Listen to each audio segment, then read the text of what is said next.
కళానాయకాయ నమః, కళానాథాయ నమః. అమ్మవారి పాదాల నుంచి ఆవిర్భవించిన కళలను, సృష్టి ధర్మాలను శృతి కలుపుకుంటూ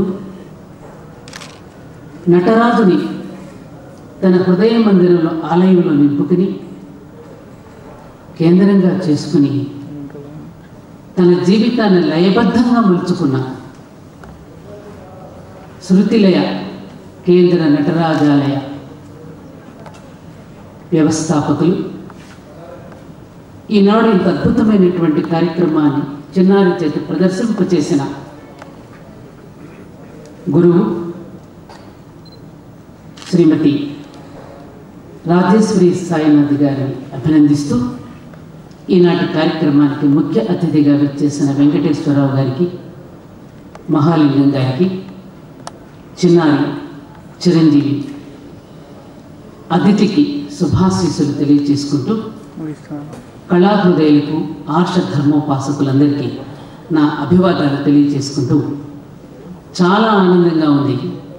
ఈరోజు అతిథి నాట్య ప్రదర్శన చూసిన తర్వాత మనసు ఎంతో అనుభూతి చెందింది.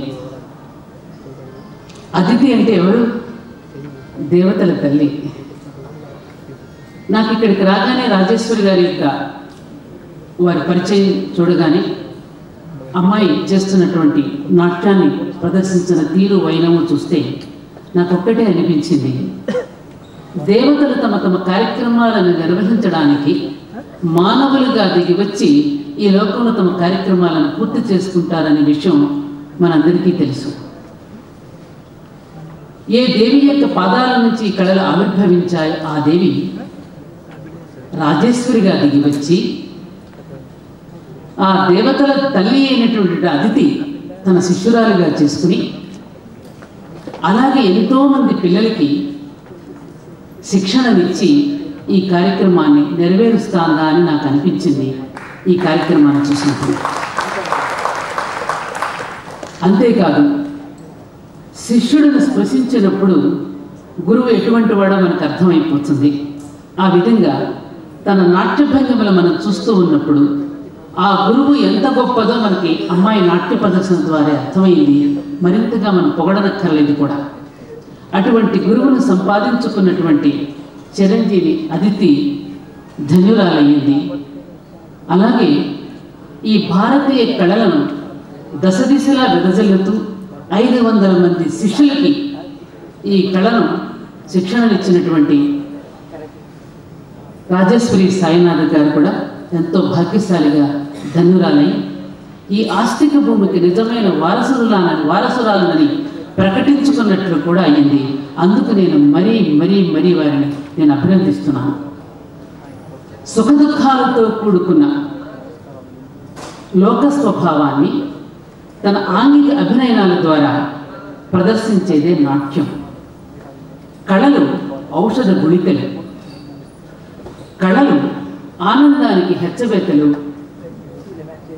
దుఃఖానికి భాగహారాలు. అటువంటి కళల్ని ఈరోజు మళ్ళీ మరుగున పడిపోకుండా ప్రపంచవ్యాప్తం చేస్తూ, విశ్వవ్యాప్తం చేస్తూ మన భారతీయతను దశ దిశలా వెదజల్లుతున్నటువంటి శృతిలయ కేంద్ర నటరాజ ఆలయ సంస్థను మరీ నేను అభినందిస్తూ, ఎక్కడెక్కడైతే 500 మంది శిష్యులు శిక్షణను పొందుతూ ఉన్నారో వారందరూ ఆ గురువుకి ఇవ్వవలసిన దక్షిణ అంటూ ఏదైనా ఉంటే ఆ గురువు నేర్పినటువంటి ఈ నాట్య కళలని మరింత విశ్వవ్యాప్తం చేయడం ద్వారానే ఆ గురువు యొక్క రుణాన్ని తీర్చుకోగలిగినటువంటి అవకాశం వారికి ఉంటుందని చెప్పి చిరంజీవి అతిథిని ఆ రకంగా గురుదక్షిణను తీర్చుకోమని చెబుతూ, ఒక్క విషయం గురుదక్షిణ అనగానే ప్రతి చోట నేను చెప్పే విషయాన్ని మరొక్కసారి నేను చెప్పి సెలవు తీసుకుంటున్నాను.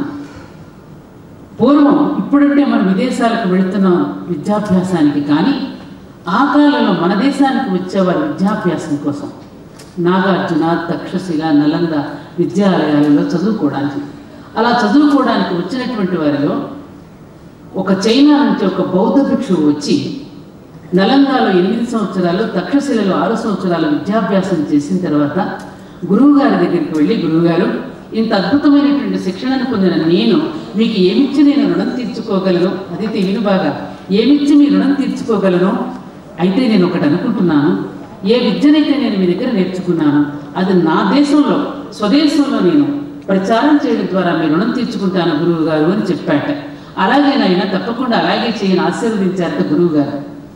అలా బయలుదేరినటువంటి బౌద్ధ భిక్షువు తాను 14 సంవత్సరాలు అభ్యాసం చేసినటువంటి పుస్తకాలన్నింటినీ కూడా ఒక ట్రంకు పెట్టెలో పెట్టుకుని బ్రహ్మపుత్ర నదిని దాటడానికి బయలుదేరి వెళ్ళాడు.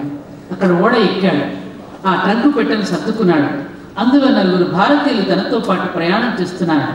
ఆ 4 భారతీయులకి కూడా తనను గురించి, తన గురువు గారికి తాను ఇచ్చిన వాగ్దానాన్ని గురించి కూడా మార్గం మధ్యలో చెప్పాడు. మనం ఎలా అయితే రైలు ఎక్కినప్పుడు, బస్సు ఎక్కినప్పుడు తోటి ప్రయాణికులతో మన పరిచయాలు ఎలా చేసుకుంటామో అలాగే తాను కూడా తనను గురించి చెప్పుకున్నాడు, పరిచయం చేసుకున్నాడు. ఇది విని చాలా ఆనందించారు వాళ్ళు. కొంతసేపు అయిన తర్వాత ఉరుములు మెరుపులతో కూడిన వర్షం, పెను తుఫాను రాబోతున్నది. ఆ చూసినటువంటి వాతావరణాన్ని చూసిన నావికుడు ప్రయాణికులందరినీ హెచ్చరించాడట.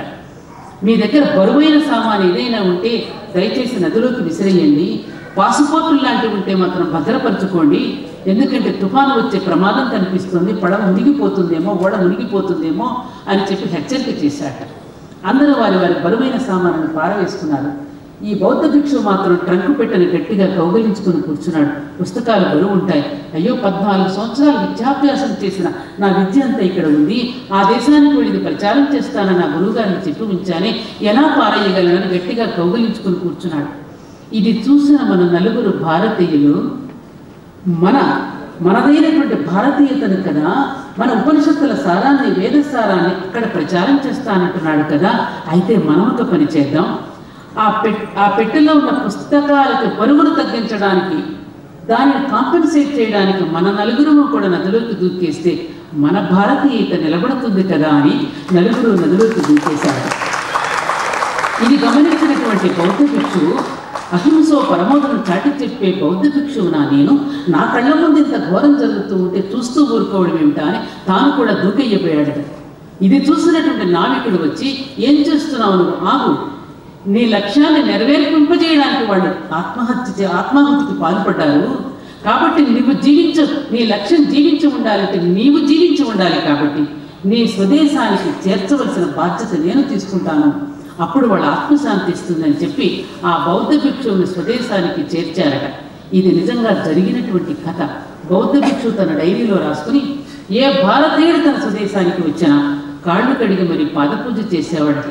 ఇది ఎందుకు చెబుతున్నానంటే, అదితికి, ఓ అదితి, నీవి కూడా నీవి గురువు దగ్గర ఏ శిక్షణనైతే నీవు పొందావో ఈ శిక్షణను మరింతగా పెంచుకుంటూ ఆ గురువు యొక్క రుణాన్ని నీవు తీర్చుకోవాలంటే ఆ భారతీయతలో ఉన్న ప్రజ్ఞా పాఠవాన్ని నీ నాట్య ప్రదర్శన ద్వారా ప్రదర్శింపచేసి ఆ నటరాజును సాక్షాత్కరింపచేసే శక్తిని ఆ భగవతి నీకు ప్రసాదించాలని కోరుకుంటూ సెలవు తీసుకుంటున్నాను. జై హింద్, జై భారత్.